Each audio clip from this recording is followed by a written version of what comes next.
C'est une côte un peu folle, faite de roches aux formes étranges, d'une mer d'un bleu vertigineux et d'un soleil harassant. Entre la frontière française et le nord de Barcelone, la Costa Brava étale ses paysages délirants de beauté sur plus de 250 km. Un morceau de Catalogne, mondialement connu pour être le berceau d'un homme, génie de la peinture surréaliste du XXe siècle, Salvador Dalí.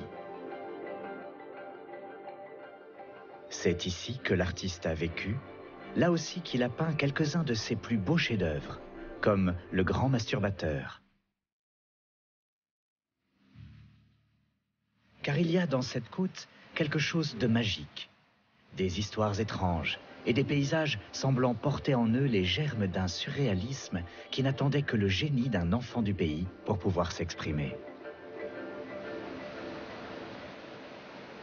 Dans ces lieux privilégiés, on touche presque la réalité et la dimension sublime.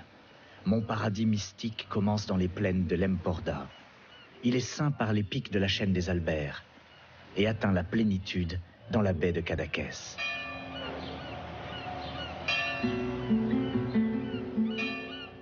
Blotti au creux de sa baie, Cadaqués vit protégé au pied de ses montagnes. Dans ce village de moins de 3000 âmes, le temps, comme suspendu aux branches des bougainvilliers, dessine les contours d'un monde singulier, presque insulaire.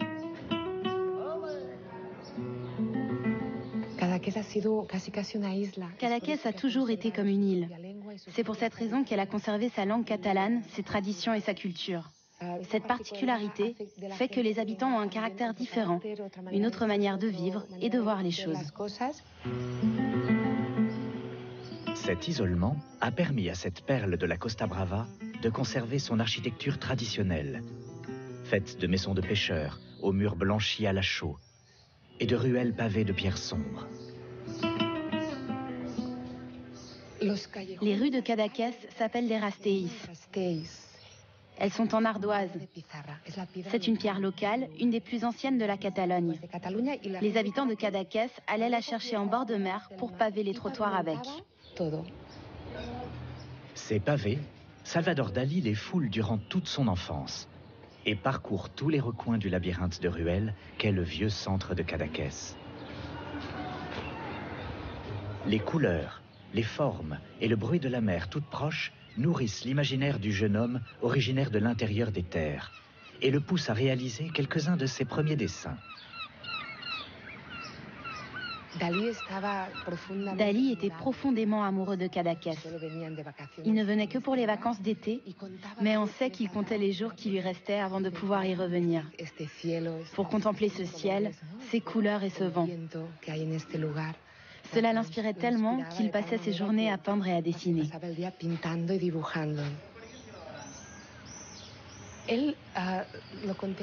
Il voyait Cadaqués comme un paradis. Il disait que ce lieu appartenait à un autre monde, qu'il était fait pour les gens de la mer. Il adorait écouter les histoires des pêcheurs. Elles le fascinaient et il y croyait tellement qu'il les peignait.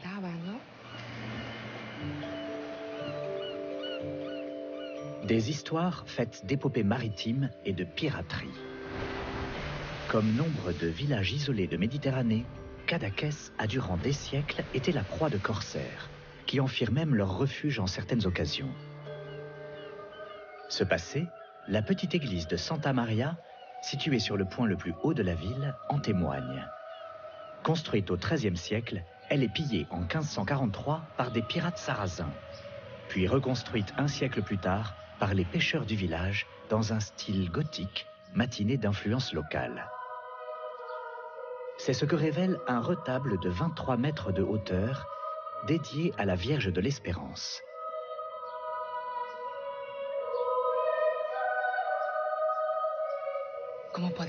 Comme vous pouvez le voir, cet hôtel est unique au monde par sa dimension et sa composition, qui est de pur style baroque tardif catalan. Dalí adorait montrer ce lieu à ses amis. C'était un grand observateur. Avec ses sculptures, ses pêcheurs, ses poissons, C'est sûr que ces images sont restées marquées dans sa conscience. C'est assez dalinien.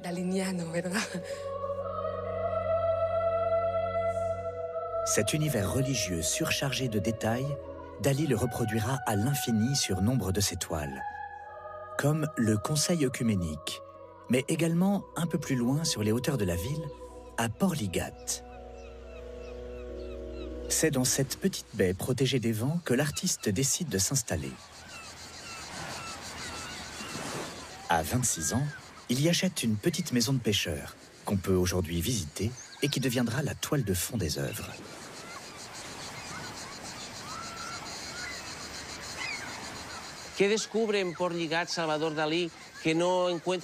Ce qu'il découvre à Portligat, qu'il ne trouve pas ailleurs, le paysage, et comme partie intégrante, la lumière. Une lumière qui donne une couleur particulière aux éléments, qui a des gammes très différentes. Cette lumière pure et diaphane du matin, qui fait ressortir les objets et permet une vision claire. Elle nettoie le paysage et ça se reflète très bien dans son œuvre.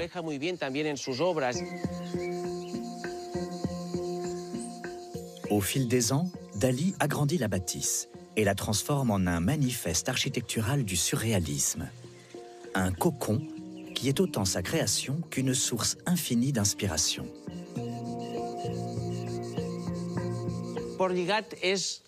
Portligat est le refuge où Dali peut s'isoler pour travailler.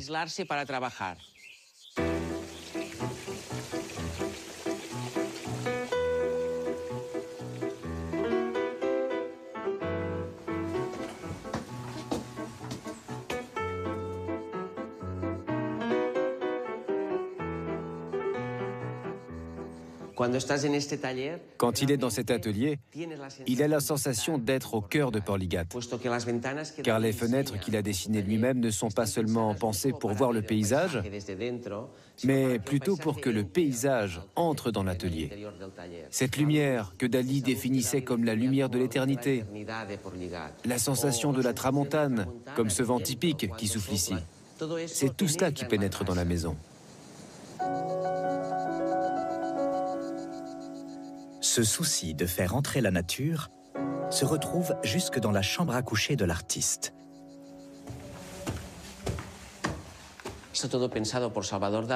Tout est pensé par Dali, dans les moindres détails. Quand la première lumière de l'aurore apparaît sur les côtes du cap de Creus, Dali la collecte grâce à un miroir qu'il a fait placer à un endroit précis. Il peut ainsi profiter de cette première lueur si pure du jour depuis son lit.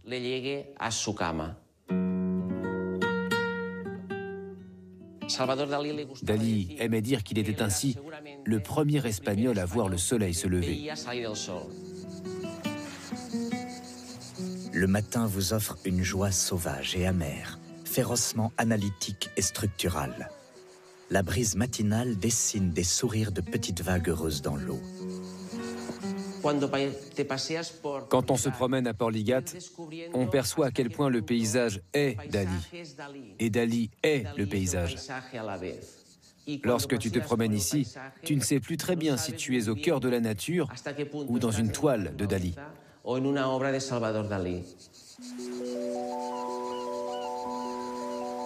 Cet amour de la nature, Dali le célèbre chaque matin, en prenant la mer vers le parc de Creus.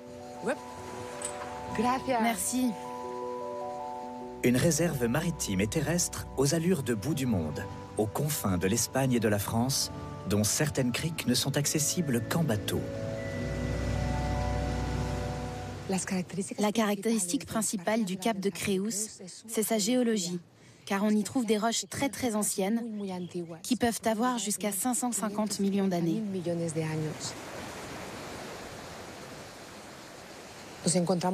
Il y a ici deux types de roches. Les métamorphiques, qui sont des roches noires avec des trous remplis de minéraux, et la pegmatite, qui est cette roche magmatique qui capte la lumière grâce à ses cristaux et qui a des formes exceptionnelles.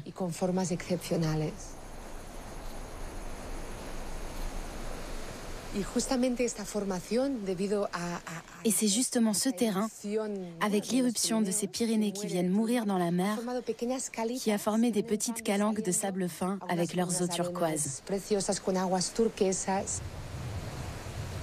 Battues par le vent, les roches du parc de Creus ont été mises à nu, dessinant un étrange bestiaire au fil des millénaires. Dalí était un grand observateur. Il ne venait pas ici pour peindre. Il venait et s'imprégnait de ce qu'il voyait. Il touchait les roches, il se baignait. Il pouvait contempler les formes amorphes, les formes élastiques des rochers. Et toute cette géologie l'inspirait dans ses toiles, dans ses textes et dans sa vie.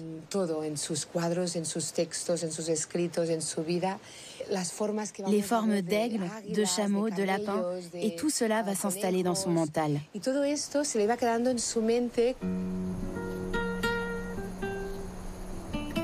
Dans ce kaléidoscope de formes improbables, l'artiste laisse libre cours à son imagination.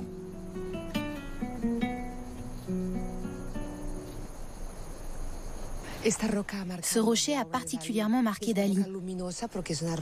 C'est une roche qui est très lumineuse, car elle est faite de magma avec des minéraux incrustés. On voit d'ailleurs leur lumière qui lui a permis de peindre une de ses œuvres majeures.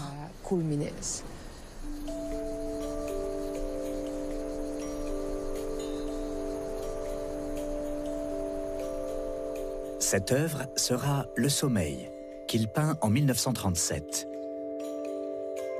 Un autre de ses chefs-d'œuvre, Le Grand Masturbateur, sera lui aussi inspiré d'un autre de ses rochers. Dalí a une véritable fascination pour la nature, une dévotion même. Il sait que sa vie sans la nature ne serait pas la même. Il est essentiel pour lui de vivre au cœur de ces paysages. À ceux qui moquaient sa folie, Dalí répondait que l'unique différence entre le fou et lui, c'était que lui n'était pas fou. Peut-être parce qu'il savait que certaines de ses œuvres les plus délirantes avaient été soufflées par la nature elle-même. Celle de cette Costa Brava, dont la lumière et les villages de pêcheurs composent le plus surréaliste des paysages. Un conseil qu'on m'a donné, alors je vous le donne aussi, il faut réserver impérativement avant de visiter la maison de Dalí à Portligat. Je vous mettrai le lien sur la page Facebook de l'émission. On reste dans le surréalisme. Vous le savez, il y a 35 000 communes en France. Eh bien, sur ces 35 000, il y en a une qui n'est pas française mais espagnole. Une ville espagnole dans l'Hexagone, c'est l'encadré de Thomas Chauvineau. Livia dans les Pyrénées, un village de 12 km², 1000 habitants la semaine, un peu plus le week-end. C'est la version catalane du village d'Astérix le Gaulois.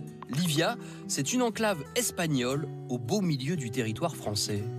Autour, les autres villages ne s'appellent pas Babaorum, Laodanum ou Petit Bonhomme, ils ont des noms bien de chez nous. Angoustrine Villeneuve des Escaldes, Sainte-Léocadie ou Bourg-Madame, pas très loin de là.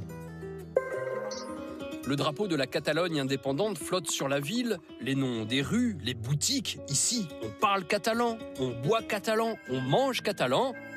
Et la crème brûlée s'appelle crème catalane. Comment explique-t-on cette bizarrerie? Une ville espagnole en France. Réponse en 2 temps. Petit A, Charles Quint. Au XVIe siècle, l'empereur prend une décision fondamentale. Il donne à Livia, qui n'est qu'un village, le statut de ville. C'est peut-être un détail pour vous, mais pour lui, ça veut dire beaucoup. Petit B. Au XVIIe, la France et l'Espagne signent le traité des Pyrénées. Le Roussillon devient français et les villages qui le composent aussi. Seulement voilà, depuis Charles Quint, vous le savez, Livia n'est plus un village, mais une ville. On vous l'avait dit, un détail qui veut dire beaucoup. Livia reste donc espagnole. Presque 400 ans plus tard, on en est toujours là, petit bout d'Espagne en France. Sinon, Livia s'enorgueillit de posséder la plus vieille pharmacie d'Europe, 16e siècle, avec encore à l'intérieur reliques, boîtes Renaissance et alambics, une armoire à poison. Il y aurait même eu une machine à fabriquer les suppositoires, à l'époque où il n'était pas entouré de beurre de cacao pour que ça glisse plus facilement. Et là, plus de distinguo. Qu'on soit français ou espagnol, ça marche pareil. Un suppôt et au lit. Invitation au voyage, c'est tous les jours. 3 départs tout autour de la planète. Dans quelques instants, nous irons du côté de Lisbonne, sur la plage d'Estoril, percer le mystère du mythique hôtel Palacio. C'est l'incontournable. Je vous en dis pas plus, mais James Bond serait né là-bas. Mais avant, direction le Grand Ouest. C'est le moment de faire comme les bikers. Pas besoin de cuir, hein, rassurez-vous. Quoique, cet après-midi, on a décidé de parcourir un petit bout de la route 66 qui traverse les États-Unis de Chicago à Santa Monica, la clé vers l'Amérique la plus authentique, celle qui sent la poussière, la sueur, celle qui voit défiler le désert et se savoure sous un soleil plombant. Alors nous, aujourd'hui, on a opté pour la partie californienne de la route 66, cette route 66 sans laquelle l'Amérique ne serait pas l'Amérique.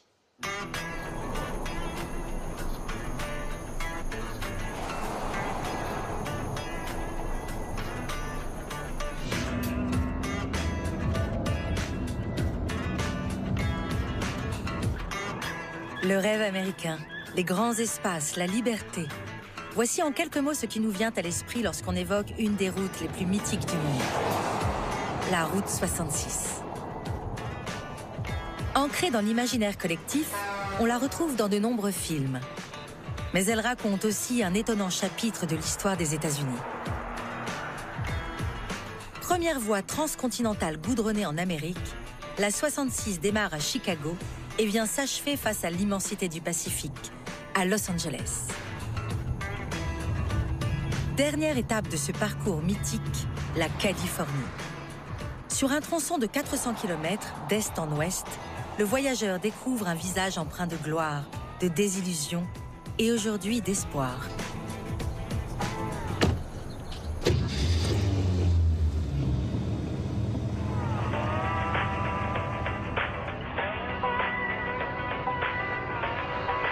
C'est non loin de la petite ville de Needles que la route 66 entre dans le Golden State, en plein désert du Mojave.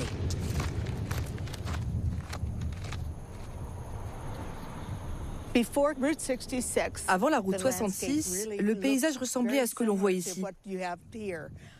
Nous n'avions pas de route, la terre semblait vierge, nous n'avions que les chemins tracés par les Amérindiens.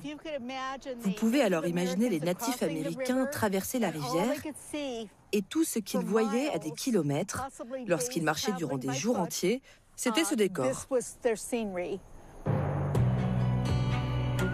Au début du XXe siècle, les États-Unis ont à peine plus de 100 ans